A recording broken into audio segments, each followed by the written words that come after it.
10 metre നീളമുള്ള ഒരു bus അതേ നീളമുള്ള മറ്റൊരു ബസ്സിനെ മറികടക്കുന്നു. ഇവയുടെ വേഗതകൾ 12 മീറ്റർ പ്രതി സെക്കൻഡ്, 8 മീറ്റർ പ്രതി സെക്കൻഡ് വീതമാണ്. മറികടക്കാൻ വേണ്ട സമയം. ഒരു ബസ്സിൻ്റെ നീളം 10 മീറ്ററാണ്.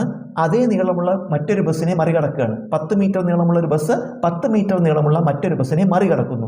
രണ്ടിൻ്റെയും വേഗതകൾ തന്നിട്ടുണ്ട്. 12 മീറ്റർ പ്രതി സെക്കൻഡും 8 മീറ്റർ പ്രതി സെക്കൻഡും. നമ്മൾ കാണേണ്ടത് വേഗത കൂടിയ ബസ് വേഗത കുറഞ്ഞ ബസ്സിനെ മറികടക്കുകയാണ്. അതിന് വേണ്ട സമയം കാണണം.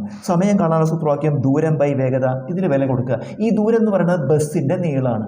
ഇവിടെ 2 ബസ്സുകളാണ്. ഒരു ബസ് മറ്റൊരു ബസ്സിനെ മറികടക്കുകയാണ്. അപ്പോൾ ദൂരം എന്ന് പറയുന്നത് 2 ബസ്സിൻ്റെയും നീളങ്ങൾ തമ്മിൽ കൂട്ടണം.